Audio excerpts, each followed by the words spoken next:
Tere tulemast tagasi, Nurgakivi jätkab. Mina siin Tartu messil sain enda kohvitassi kätte, näete sellest masinast.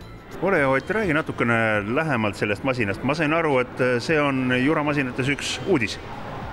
Jah, tõepoolest, et tegemist on täiesti uue masinaga, mida me siin Tartu messil saame teist päeva juba inimestele tutvustada.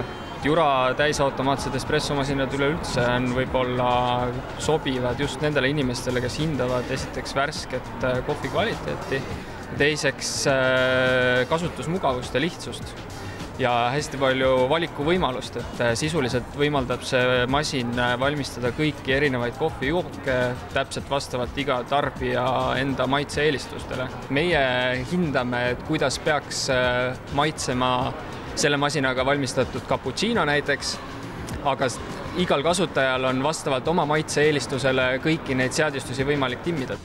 Kui peres on inimesi, kes tõesti kohvi millegi pärast ei joo, siis saab midagi muud ka teha? Ja loomulikult, et on võimalik lisaks kohvijookidele valmistada ka näiteks kuuma piima kakao valmistamiseks, kui kellelgi lapsed on või meeldib endale kakaod või kuuma šokolaadi juua, või siis näiteks teevett valmistada.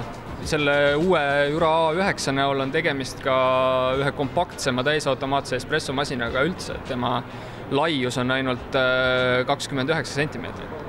Alati enne kohvimasina ostmist tasuks ikkagi spetsialistilt nõu küsida, sest meil on kas või siin messil näha 10 erinevat kodumajapidamismasinat, hinnad samamoodi alates 600 eurost kuni 3800-ni. Kindlasti leiame igale kasutajale just täpselt temale sobiva masina.